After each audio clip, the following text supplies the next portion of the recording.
not exactly hidden. "Hey," Morgarkun says as dinner is underway. He has a deep brown package tied up with strings. New kind of sorcerer, so I suppose a new tradition is needed.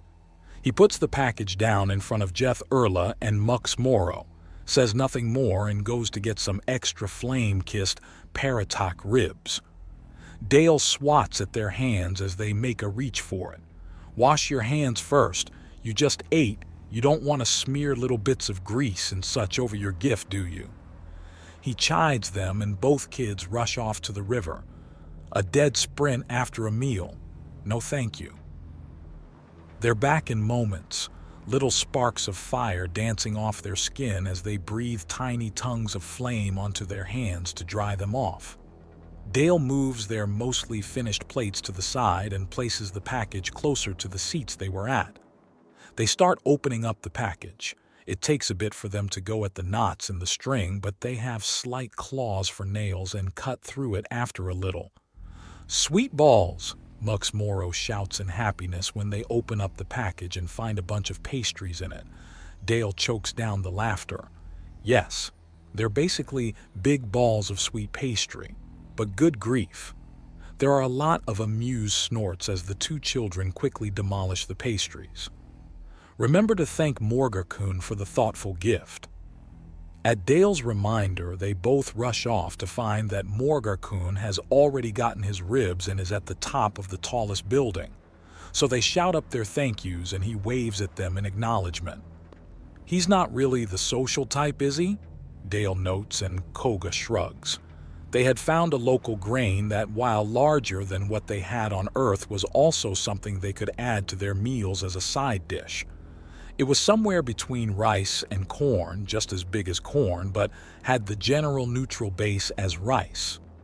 With sorcery, they could flash grow a large amount of it to eat without getting in the way. Koga loved the stuff. It was basically rice, but even more filling, and there wasn't any need to husk it or weeks of back-breaking labor to plant it all. Just desire, axiom, and then boil it for a feast. He was also looking into maybe finding a way to turn it into sake. There was a few traditional methods, but chewing the rice yourself and then fermenting it with your own spit was not something he wanted to do. Tradition is all well and good, but when it veers into disgusting, he draws a hard line. There's not much more excitement for the evening as the children, high on the sugar, make a nuisance of themselves before finally crashing. They're tucked away and an impromptu meeting is held. All right, so what do we do next? We've got them talking to the woods, and that's the big first step. We've gotten them to listen to it and understand the nearby dangers.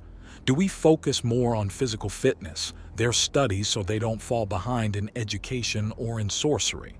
Koga asks, before turning to Morg Arkan. What do you think? I think you're making a new path. Adhering to the rules of an old one as you do, so seems a little counterproductive to me, Morg Arkan answers. However, at about 6 months in the forest, a prospective sorcerer has usually put aside their fear for the basics of simply survival, finding shelter and food, unknowingly helped by the forest itself.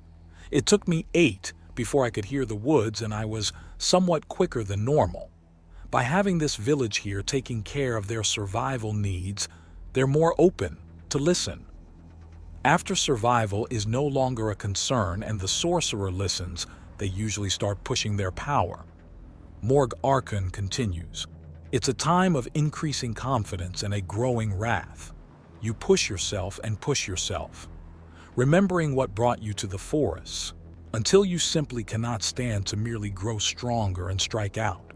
The process takes years as some are more patient than others. Some are more successful than others too, Dale notes. If you're implying I failed, then you are grossly mistaken. The first damage I did was exactly what I aimed for. But what rage I had left demanded release along with the righteous wrath. A problem common to all traditional sorcerers. Our power is generally enough to utterly destroy whatever it is you despise, but then you're left with the ability to shatter armies and a lot of anger without any targets. Leading to a lash out, Koga remarks. That's the weakness of a sorcerer, undirected wrath. We're also fairly helpless without the strength of the dark forest behind us. Morg Arkin notes. We rarely leave the world. Has it ever been tried to grow one on another world? Dale asks, and Morgarkun just gives him a baffled look. Has anyone ever tried to grow another dark forest on a distant world? He pauses and looks away, his eyes wide with shock. No one has ever tried to do that. You look like the dawn is broken. Koga notes, and Morg Archon seems to notice his own shock and is suddenly calm and in control again. The wood is always with us in some way. We can return to Serbo from even other worlds, but making more, it feels sacrilegious perhaps. Surely if it was worth doing, it would have been done already, Morg Archon asks.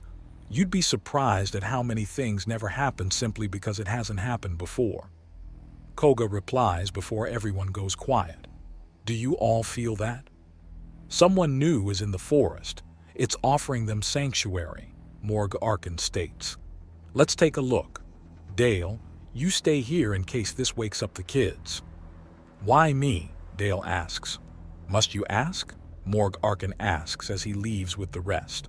I suppose not. Dale mutters as the rest vanish. He vanishes shortly afterwards to reappear overtop the little house that both of the boys are splitting. He can feel the entire village of men reappear along the boughs and branches of the enormous trees of the forest. The night is bright in this clearing, but nearly pitch black in the forest itself. He ran hard and fast. Things had just suddenly turned to all hell, and there was fire in the night. Too much fire, burning fire as it all was destroyed. There had been arguments and tension, but he didn't understand any of it, and when plasma, fire, and screams of rage, then came the figure, the monster, the horrible screaming beast, his sisters, his aunt. He ran. His feet bled, and he ran. Darkness overcame everything, and he ran still. Screams and fire behind him. Grasping claws on all sides, and high above he can see eyes in the dark. He trips and something grabs on before the darkness closes in, and everything vanishes into the realm of unconsciousness. There is silence as Koga holds the young teenager. He vanishes in a woodwalk and reappears in the village. The rest of the men appear next to the buildings of the village, even as he carries the young man to the river and gently guides the water to wash the child's wounds. I see the border tensions between Duchess Ari Kur and Baroness Uth Tyr have boiled over, Dorian notes. Koga looks towards the other soldier sorcerer. The man hadn't really stuck out until now. He worked hard, he paid attention, and wasn't a problem, but wasn't making a big deal of himself. One of those many people that are needed to keep things moving, but don't really get the credit for it. If you've got an explanation, I'd love to hear it, Koga states. Long story short, there's still a lot of tension between neighboring states. They're overall ruled by the Empress in general, but so long as the taxes roll in and the wars don't go over the top, then she's hands off. Anyone who argues against this meets not only her, but her battle princesses as well, Dorian explains. Which means small skirmishes happen all the time, Koga says. You'd think that as people get more civilized that this would be rarer. War is a constant, Morgarkun states. Even corporate war can drive some to desperation. Drive a child to run from home so there's one less mouth to feed, or to avoid being taken elsewhere and used as, well, there are always reasons to run. That sounded personal, Bernard notes softly. I suppose it was. Morg agrees. The image of an office building shattering as roots destroy the foundations dance along his eyes. The sheer sense of victory as he sees the well-dressed bitch who shattered and slandered his family to feed her greed sink into solid stone tastes like honey drizzled sweetmeats. It had been short-lived. Hitting someone living in the capital meant the Empress had to respond. But he had hit her fast enough and hard enough to get it all before the world had been slammed onto him. Right. Well, He's sleeping in my house tonight. I'll set up a privacy screen for him, Koga replies, and something niggles. You know, he might not take to this, Morg says. He wants to stay quiet, but this is important. He's angry, and he has cause. His fear and pain will turn to rage, and that's normal and natural. If you get in the way of that, he's going to run from you too. That's why we're not getting in the way, Koga assures him as the last of the little stones is extracted from the boy's feet. We're speeding it up, teaching him so he can get out there all the sooner and save what he can. Or, Morg Arkin can almost feel the forest leaning on him. He can feel the wood leaning over his shoulder in particular and paying very close attention. The humans are growing stiff and quiet. They're silent within the presence of the wood. Or we help him take his revenge now, and in return he joins your little village. The men look to each other and consider. Koga starts pouring axiom into the child and thinking, first things first, we need to know his name. Sleep leaves like a blanket was torn off him. His eyes flutter and he panics at the sight of dozens of faces looking down. He tries to scurry away, but he's already in the arms of one of them. Calm yourself, child. You are safe and among friends, a soft voice says, and he turns to see a face with a pair of glass lenses concealing the eyes.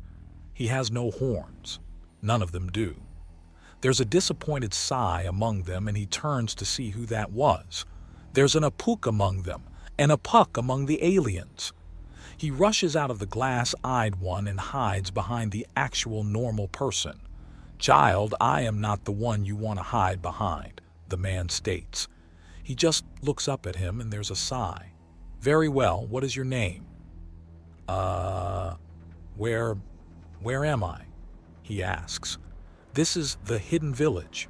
Sorcerers live here, the glass-eyed one says as he stands up tall. We found you racing through the dark forest as panic overcame you. We are aware of war breaking out. My family, my home, it's back. It's all back. Do you want us to do something? The stranger asks, and he looks up at him. What's your name, child? I'm Tarn. I am Koga, unofficial leader of the human sorcerers. We're here to help train new Apuk sorcerers with our own skills should they want our help. Do you want it? Koga says.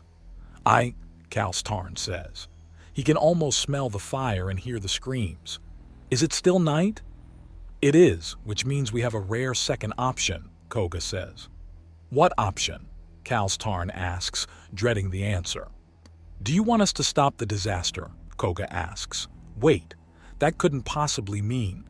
You can do that? He blurts out before he can stop himself. Yes, Koga says simply. Please, Tarn shouts in desperation. Where are you from? Where is it happening? Morg Arkin asks. Nodok City. They're burning it down. I don't know why. I know the way. Follow me, Morg Arkin says, and Tarn feels all of reality shift and the sound of creaking branches with the smell of rain, and suddenly is on the hills overlooking his home. It's burning. The steel and concrete are burning. Come on, everyone. Our first goal is to save the people. Civilian evacuation and protection is paramount, Koga shouts, launching himself off the hillside followed by all the others. They will protect the others, Morg Arkin says, picking up Tarn and hefting him onto his back. We will seek blood. Together, we will kill the ones responsible. The world seems to punch his everything as the fully realized sorcerer launches himself over the city. Where was your home? They're still fighting, Cal says after staring for a moment. There are so many groups of people killing each other. What is even going on? Why is this happening? He recognizes a collection of houses, though. They fall towards it, the wind howling and whistling. Why are you doing this for me? I prayed and begged for help so long ago. I would be a hypocrite if I didn't give it where I could. Morg Arkin answers, and moments later they land. There is no whiplash or pressure in them. but the ground shatters and roots launch out to grab everyone holding any kind of weapon. "I brought help!" Tarn shouts out, hoping, praying. "Cals! Someone's still alive. He's not too late."